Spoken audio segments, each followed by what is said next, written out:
kalibutan kapanay Bukidnon. Wala gid. Pira ka level ang kalibutan kapanay Bukidnon. Dito.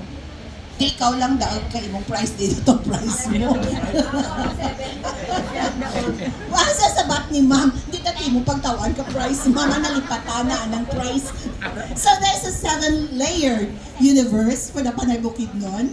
May sapin-sapin, sampaw-sampaw. So ang pinaka-idalom, white naga-star, uninhabited. Tapos after karan, may water beings, may tubig to sa dalom, no? Tapos may idalmonon sa babaw na karan, may nagatungtong after katubig na to sa babaw-babaw na may nagailistar, no? Mga beings underneath the land. Tapos lupanon, ang mga ini mga lulid, nila, mababatian nyo na mga lulid, kag may mga syempre yung mga spirits na siya, mga bawa dito na sila. Kita ang mga earthlings. So sa ikatanga-tanga nga level dyan kita. Tapos sa babaw, may kahanginan. So after us, may nagalulupad rin. Probably the birds, and of course some spirits that go with them.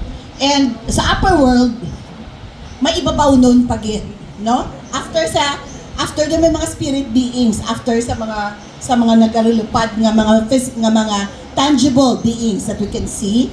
Then after that, may langit nun, no? So, kung baga, mga deities na nato, mga goddess and goddesses, and syempre, the mga saints, whatever, no? But, sa babaw-babaw, amo nang makaako. So, the great creator of them all. That's why, 7 ang layers of the universe kapag ay Bukidnon. Okay, next slide, please. Of course, these are the challenges of the indigenous peoples. Until now, it persists, no? Yeah, they're son of that. Access to education, may ara na naka-eskwela, pupulang pagid. Siyempre, ang land and security until now, ang ilang mga ancestral domains, ginaagaw pa sang iban, peace and order, siyempre, di ba, may insurgency mangyapon, because it comes from the reaction to the purging also of their environment and their lack of what they can get, no, nga dapat nga serbisyo para sa ila. So may reklamo man gyapon, no? That's why nga ara gid siya. Environmental degradation, limited participation in local governance, ginhawa pa para maka-IPMR sila. Ang IP nga mandatory nga representation sa community. Dapat ang mga Panay Bukidnon kag mga ati may nagapungko sila sa konseho. When we trace our earlier materials bala, sang una ang provincial capital may ati nga board member. Pero along the course, nadula na siya.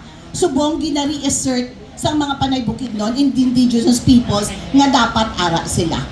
So, okay, so mga difficulty nila of meeting requirements, loss of cultural practices.